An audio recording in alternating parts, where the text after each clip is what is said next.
ఇక మాజీ మంత్రి హరీష్ నేతృత్వంలోని బీఆర్ఎస్ నేతల బృందం ఎస్ఎల్బీసీ టన్నెల్ వద్దకు చేరుకుంది. దోమలపెంట చెక్ పోస్ట్ దగ్గర బీఆర్ఎస్ నేతల బృందాన్ని పోలీసులు అడ్డుకున్నారు. దీంతో పోలీసులతో బీఆర్ఎస్ శ్రేణులు వాగ్వాదానికి దిగారు. పోలీసుల తీరుపై బీఆర్ఎస్ నేతలు ఆగ్రహం వ్యక్తం చేశారు. ఎస్ఎల్బీసీ వద్దకు పోలీసులు అనుమతించకపోవడంతో హరీష్ రావు సహా నేతలు అక్కడే బైఠాయించి నిరసన తెలిపారు. నేతల ఆందోళనతో వెనక్కి తగ్గిన పోలీసులు హరీష్ రావుతో పాటు పలువురు నేతలను టన్నెల్లోకి అనుమతించారు. ఇక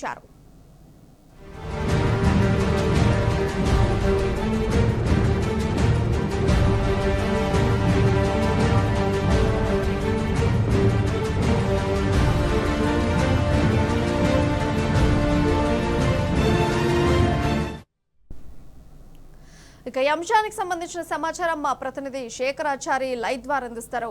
అయితే శేఖరాచారి, దీని గురించి అప్డేట్స్ ఏంటి? ఇప్పటి వరకు 6 days అవుతున్నా కూడా దాని గురించి ఒక క్లియరెన్స్ కూడా లేదు. దీని గురించి అప్డేట్స్ ఏంటంటే ప్రియా, ఎస్ఎల్బీసీలో జరిగినటువంటి ఘోర దుర్ఘటన ఈ రోజుకి 125 గంటలు దాటింది. అంటే 6 రోజులు కూడా పూర్తయింది. ఇప్పటి వరకు కూడా వాళ్ళ 8 మంది ఆచూకీ అయితే లభించలేదు. దీనికి సంబంధించి అక్కడ మంత్రులు వస్తూ ఉన్నారు, పోతా ఉన్నారు, రెస్క్యూ నడుస్తుంది అని చెప్తా ఉన్నారు. కానీ అధికారిక ప్రకటన మాత్రం ఎలాంటిది లేదు. పురోగాభివృద్ధి అయితే అసలే లేదని చెప్పవచ్చు. దీనికి సంబంధించి అక్కడ సంఘటన జరిగిన స్థలానికి బీఆర్ఎస్ హరీష్ రావు నేతృత్వంలో బీఆర్ఎస్ బృందం బయలుదేరి వచ్చింది. వాళ్లకు అడుగడుగున నల్లమల్ల ప్రాంతం అంతా కూడా అడ్డగించినటువంటి పరిస్థితి కనిపించింది. చివరకు రోడ్డుపైన బైఠాయింపు చేస్తే కొంతమందికి అనుమతించారు. అనుమతించిన వారిని కూడా మనం ప్రస్తుతం ఇక్కడ ఏదైతే ఎస్ఎల్బీసీ టన్నెల్ పైభాగంలో ఉన్నాము. అయితే ఇక్కడ సంబంధించి ముందు దోమలపెంట దగ్గర చెక్ పోస్ట్ దగ్గర ఆపారు అందరినీ. అక్కడ కాన్వాయ్ మొత్తం ఆపారు పూర్తిగా.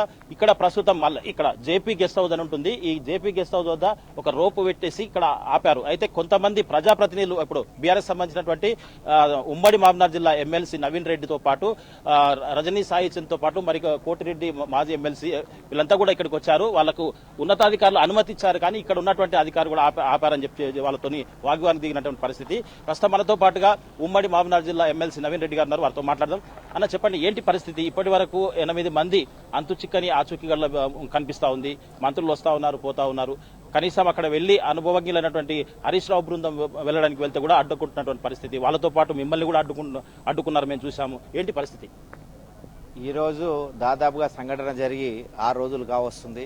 8 మంది ఆచూకీ మినిమం అసలు ఏం జరుగుతుంది, లోపల ఏం జరుగుతుందో కూడా తెలియలేని పరిస్థితి.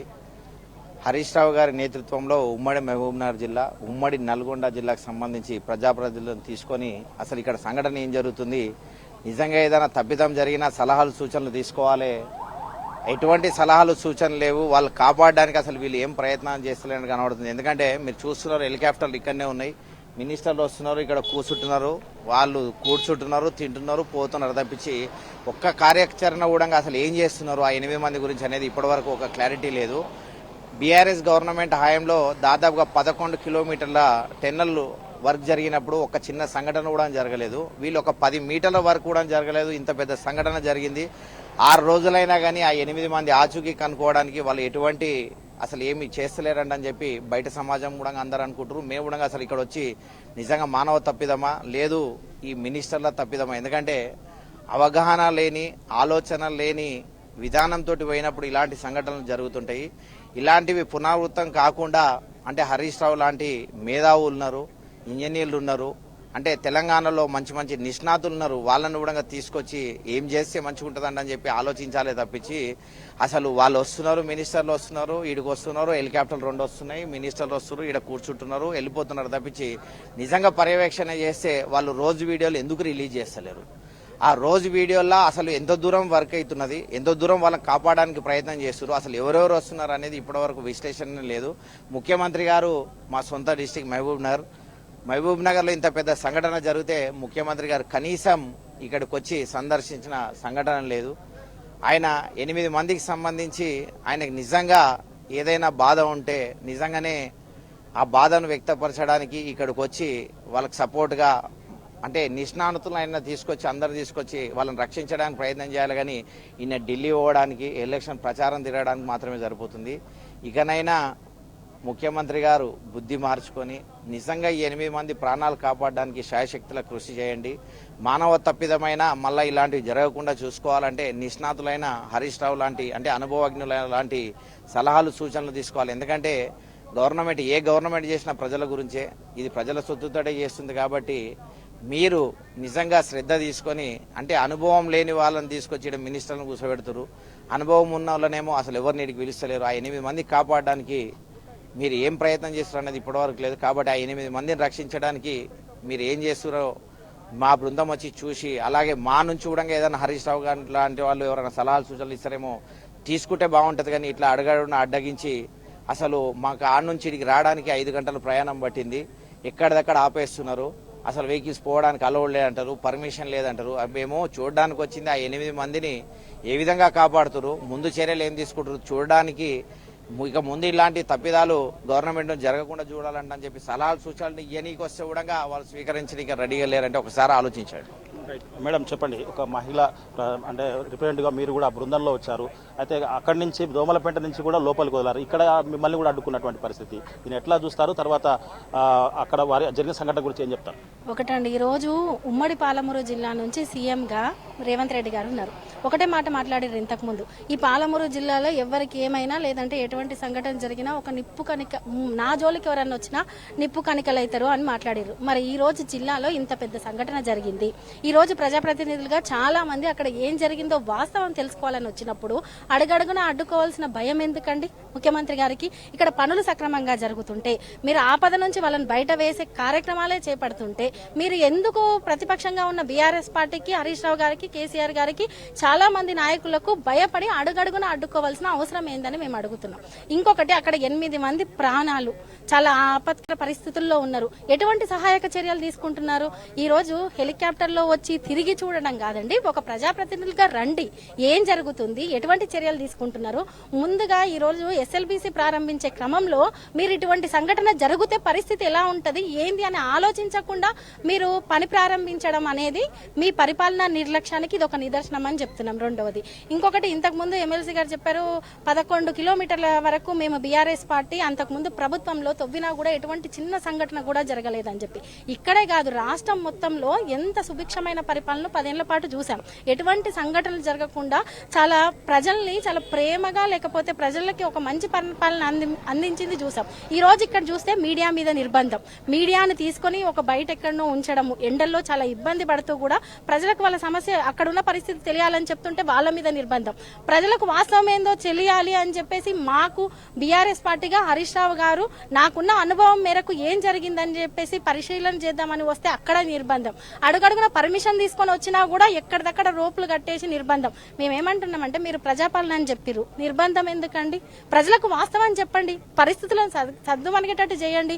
లేదు ఇక్కడ ఏం జరుగుతుంది, మీరు ఏ రకమైన సహాయక చర్యలు తీసుకుంటున్నారు అనే సంగతి చెప్పండి.